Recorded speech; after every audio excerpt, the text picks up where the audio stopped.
Si nous comprenons la connaissance de la vraie et que nous débattons avec beaucoup de gens, est-ce bénéfique?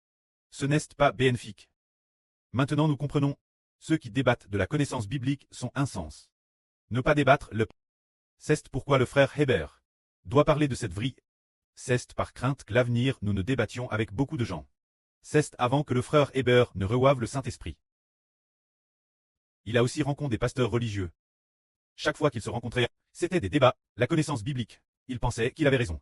L'autre pensait qu'il avait raison. Le frère Hébert pensait que Hébert avait raison. Plus tard, il y avait madame une personne qui débattait aussi avec le frère Hébert, débattant au point de presque renverser toute cette table.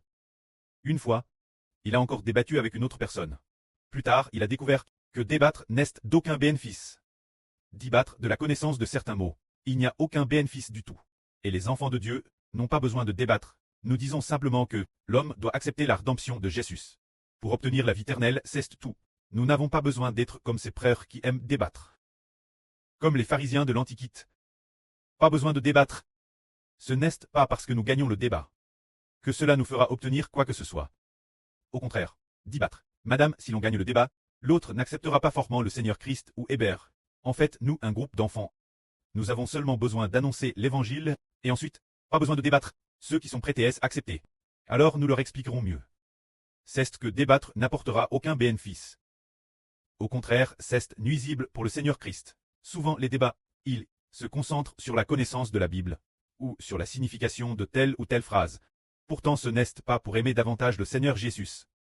C'est pour cette raison que nous comprenons que rien n'est bénéfique. Débattre n'est pas bénéfique non plus. Au contraire, aimer le Seigneur Christ est bénéfique. Il y avait autrefois une religion. Cette religionnelle.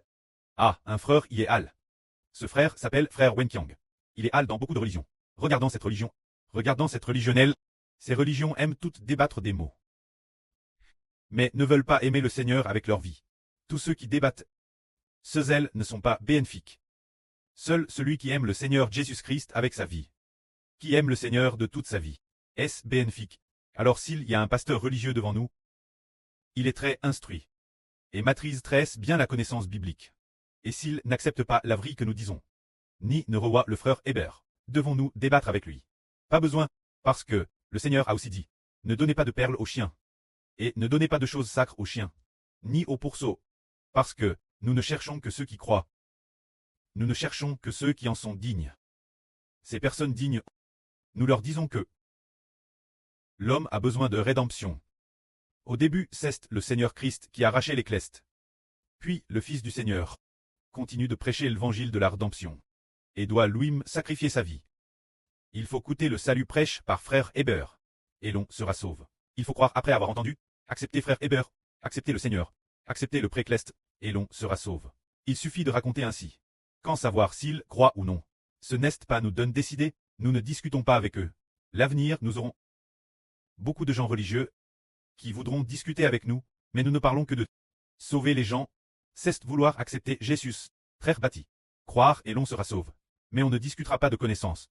Seigneur Jésus. Établir une relation avec le Seigneur Jésus sauvera. Que la gloire soit auprès et au Seigneur. Amen.